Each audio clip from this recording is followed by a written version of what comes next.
9:13. Un estudio del Instituto Nacional para la Competitividad revela anomalías financieras en varios estados de la República. Algunas de las razones nos las explica la investigadora Aimé Figueroa, profesora investigadora del Centro Universitario de Ciencias Económico-Administrativas de la Universidad de Guadalajara. Maestra Figueroa, buenos días, gracias por tomar nuestra llamada. Muchas gracias. Gracias por la invitación a compartir los resultados de nuestro estudio. A ver, cuéntenos un poquito, ¿cuáles son estas anomalías financieras que se encuentran en distintos estados de la República? El estudio se enfoca a analizar cuáles son las deficiencias de la fiscalización superior. Más que en sí mismo de los desvíos financieros que los conocemos de muchos medios de información, de los propios escándalos que ha habido en finanzas públicas, como la gran deuda nacional, las grandes corrupciones que se están descubriendo en algunos estados, en fin, todos estos escándalos que ya sabemos y son continuos. El INCO y la Universidad de Guadalajara pues decidieron investigar qué es lo que pasa, que no funciona con los procesos de control y vigilancia del gasto ejercido y con las consecuencias que hay de este instrumento que se conoce como fiscalización superior. A final de cuentas, el Congreso, el federal o el estatal, son responsables de la fiscalización superior, es decir, son los responsables de ver cómo se gasta el gasto público. Entonces, si son los responsables y hay unos órganos técnicos que se llaman auditorías superiores, la pregunta es, ¿por qué siguen sucediendo estos desvíos? Aimé, ¿qué tendríamos que estar haciendo entonces? ¿Qué tendrían que estar haciendo estos órganos? Mejor su trabajo, imagino, pero los ciudadanos que queremos que nos rindan cuentas y que nos rindan buenas cuentas y que todo esto sea transparente, exigir que haya un cambio de ley, que haya una autoridad distinta a la que está fiscalizando ahora. No, nosotros lo que estamos planteando es que haya una mejora. Nos pusimos a hacer un diagnóstico de qué es lo que está mal en las leyes, porque sí hay muchas deficiencias en las leyes. ¿Qué es lo que está mal en las prácticas a través de los portales de estas auditorías superiores locales? Y adicionalmente, pues hay también indicios en otro tipo de estudios de qué es lo que está mal en las contralorías internas, o sea, lo que es el equivalente a la Secretaría de la Función Pública. Todas las entidades de los estados pues tienen órganos de control interno, tienen estos órganos de control externo, hay institutos de transparencia también en los estados e incluso en los municipios. El gran problema es que todas estas instancias no están funcionando.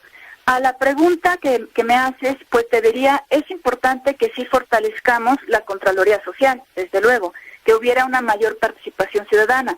Pero antes de lanzarnos a hacer otro tipo de instituciones, más burocracia, más gasto público, sí es importante que estudios como estos nos digan qué es lo que está mal de lo que tenemos para entonces poderlo mejorar. Las leyes es una cosa que sí hay que corregir. Sí, o sea, hay quien dice que lo que pasa es que tenemos leyes, una estructura jurídica hecha precisamente para la corrupción o para la ineficiencia, que a veces puede ser peor que la corrupción. Así es, mira, te puedo mencionar algunos datos, ¿no? Solo el 25% de las leyes subnacionales, o sea, solo en 8 entidades federativas del país, la ley no lesiona la autonomía del órgano fiscalizador, o sea, de la Auditoría Superior Local. Si tú tienes una auditoría superior que depende del Congreso, pues lo que sucede es que está subordinada, que va a responder a intereses de partidos políticos, que los hallazgos de sus auditorías y los resultados que encuentre se prestan a una negociación política. Esa es una ley, digamos, que está lesionando todo el sistema de fiscalización y que en cierta forma pues está cobijando estas áreas de opacidad y de corrupción que puedan darse ahí, ¿no? Otro dato que tenemos es que solamente en la mitad del país se obliga al Congreso a darle seguimiento a las observaciones.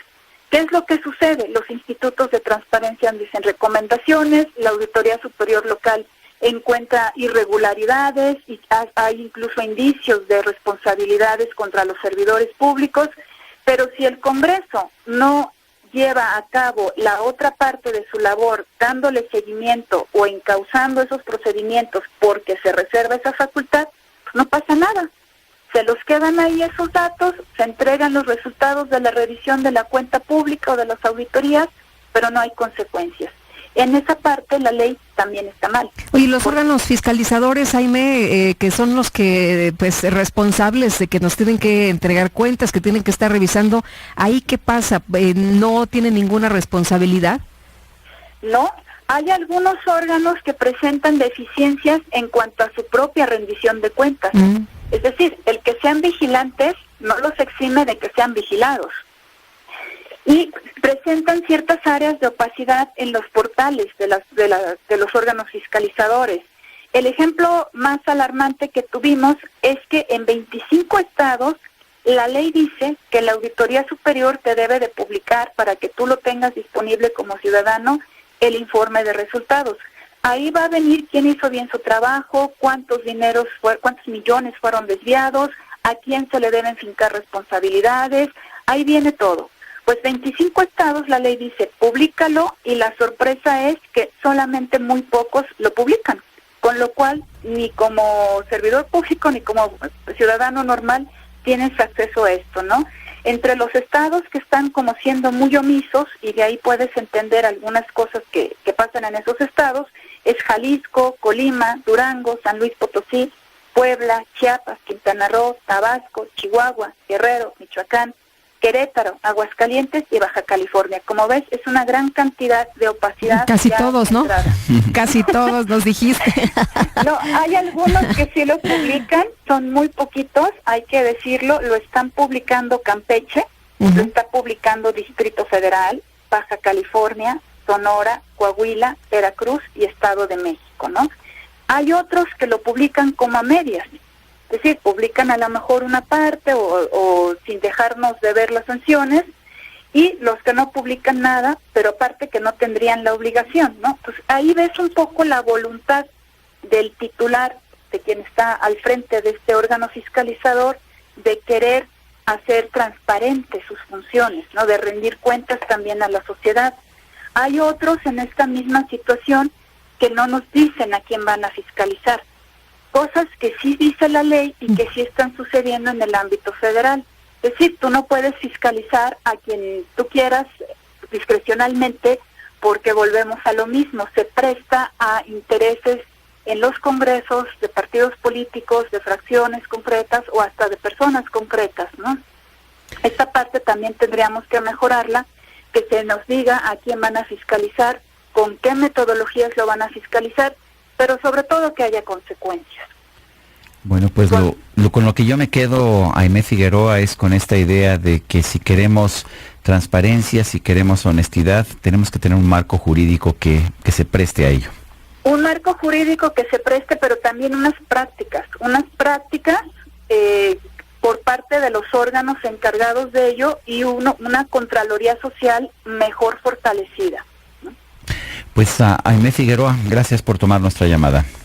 Al contrario, muchas gracias por la invitación. Hasta luego, buenos días. Buenos días. Aimé Figueroa es profesora investigadora del Centro Universitario de Ciencias Económico-Administrativas de la Universidad de Guadalajara. Bueno.